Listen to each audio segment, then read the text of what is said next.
এক এমন মন্দির যেখানে পা রাখা মাত্রই মানুষ অন্ধ হয়ে যায়। উত্তরাখণ্ডের চামেলি জেলায় ভাল নামক একটি গ্রামে স্থাপিত আছে লাট্টু দেবতার মন্দির, যেখানে ভক্তরা ভিতরে প্রবেশ করে না, বরং মন্দিরের 30 ফুট দূর পরিসর থেকেই পূজা অর্চনা করেন, কেননা উনারা এটাই মনে করেন যে মন্দিরের ভিতরে প্রবেশ করলে তারা অন্ধ হতে পারে। লাট্টু দেবতার মন্দির বছরে একবারই খোলা হয়, আর যখন এই দরজা খোলা হয় তখন পুরোহিত একাই এই মন্দিরের ভিতরে প্রবেশ করে, তাও নিজের চোখে কাপড় বেঁধে, কেননা এই মন্দিরের ভিতরে নাগরাজ বাস করেন নিজের মণির সাথে।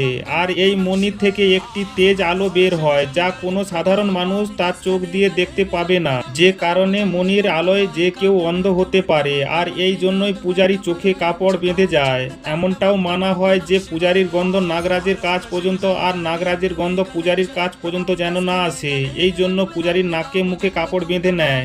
সত্যিকারের ভক্তরা হৃদয় থেকে কমেন্টে হর হর মহাদেব অবশ্যই লিখবেন।